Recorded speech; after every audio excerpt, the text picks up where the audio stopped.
Welcome to my YouTube channel. जैसा कि हमने पिछले पार्ट में इंग्लिश स्पीकिंग फर्स्ट पार्ट पढ़ा था, जिसमें मैंने आपको इंग्लिश को शुरुआत से 0 लेवल से कैसे सीखें ये बताया था। आज इसी में थोड़ा सा आगे बढ़ते हुए मैं आपको बताऊंगी दिस और दैट का प्रयोग। जैसे आपको पिक्चर में दिख रहा है, ये एक टेबल है, तो इसको हम इंग्लिश में बोलेंगे दिस इज़ ए टेबल। क्योंकि ये बिल्कुल पास में है तो इसके लिए दिस लगाएंगे, THIS, दिस इज़ है के लिए, ए एक के लिए और टेबल के लिए table. This is a table. यह क्या है? This is a chair. यह एक चेयर है, यह एक कुर्सी है। क्योंकि ये भी हमारे पास में है इसलिए इसमें भी यह के लिए दिस लगाएंगे। पास में रखी हुई चीज़ों के लिए हम दिस लगाएंगे। इसके अलावा इसको हम ऐसे भी बोल सकते हैं, this is my chair.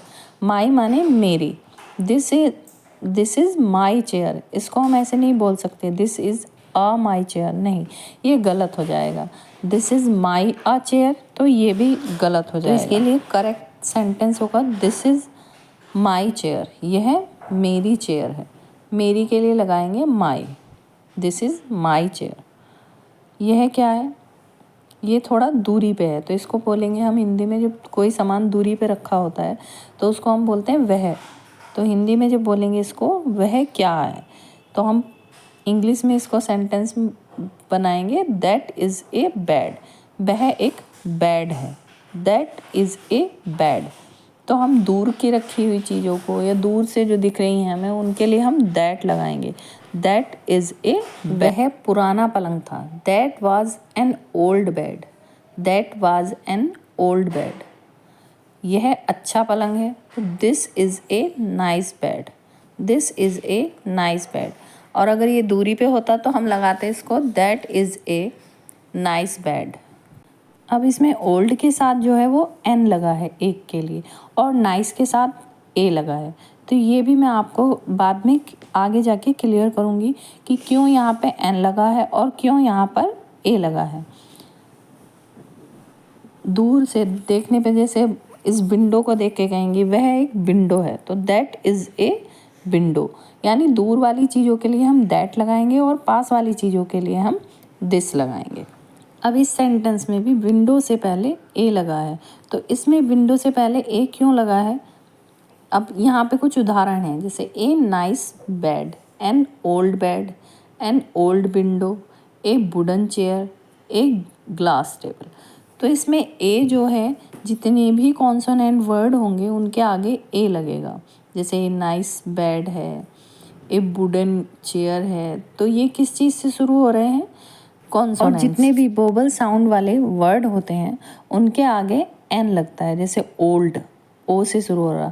Vowels कौन से होते हैं? ए, ई, आई, ओ, यू।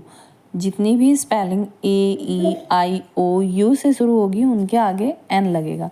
यानी जिनमें साउंड जो है वो वोवल्स की आएगी। और उदाहरण है आपको क्लियर करने के लिए, जैसे आ बुक। बुक जो है वो कॉन्सोनेंट से शुरू है, बी से। सी कॉन्सोनेंट वर्ड है, डी कॉन्सोनेंट वर्ड है। यूनिवर्सिटी, अब आप कहेंगे इसमें यूनिवर्सिटी में तो यू से शुरू है। अ हाउस, हाउस के आगे भी ए लगा है क्योंकि ये कॉन्सोनेंट से शुरू है, लेकिन यूनिवर्सिटी जो है वो यू से शुरू है। तो यहाँ एक कन्फ्यूजन मैं आप लोगों का क्लियर कर देना चाहती हूँ कि आपने हिंदी में जो स्वर अक्षर पढ़े हैं, जितने भी जिन भी अक्षरों से उन स्वरों की आवाज़ आएगी उनके आगे तो एन लगेगा, और जिनसे आवाज़ स्वरों की ना आके व्यंजन की आएगी उनके आगे ए लगेगा। अब यहाँ पे यूनिवर्सिटी वर्ड में जो है य की आवाज़ आ रही है, ऊ की नहीं आ रही है। अगर यहाँ पे यूनिवर्सिटी में ऊ की आवाज़ आती तो हम यहाँ पे एन लगाते हैं, लेकिन यहाँ पढ़ने में जब हम यूनिवर्सिटी पढ़ रहे हैं तो उसे य से पढ़ रहे हैं, तो यह जो है वो एक व्यंजन है और उसके आगे हम क्या लगाएंगे? वो ए लगाएंगे। यानी उसको एक कॉन्सोनेंट वर्ड मान के हम उसके आगे ए लगाएंगे, ना कि एन लगाएंगे। अब आगे एग्जाम्पल है, जैसे एप्पल, ए से शुरू हो रहा है, ए से ADG से बोलते हैं, तो इसके आगे एन लगेगा। एयरप्लेन है उसके आगे एन लगेगा।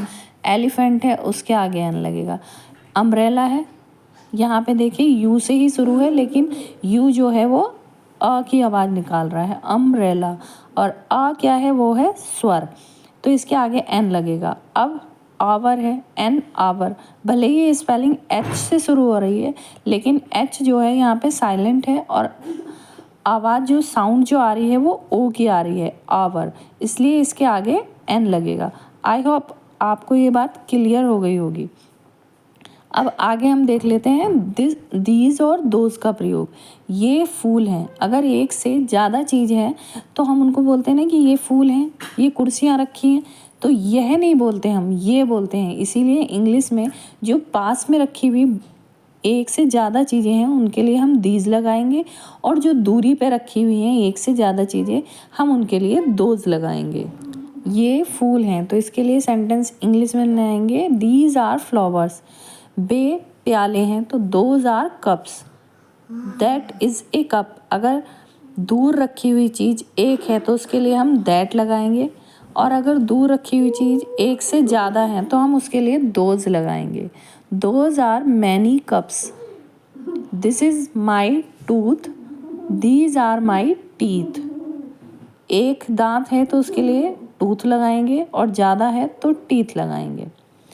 अब इसके साथ ही आपको ये बता देती हूँ मैं, दिस के साथ हम इज़ लगाते हैं और दैट के साथ इज़ लगाते हैं, जबकि दीज के साथ आर लगाते हैं और दोज के साथ हम सेंटेंस आर लगाते हैं। पास्ट में बना रहे हैं, जैसे वह एक चेयर थी, तो हम क्या लगाएंगे, था के लिए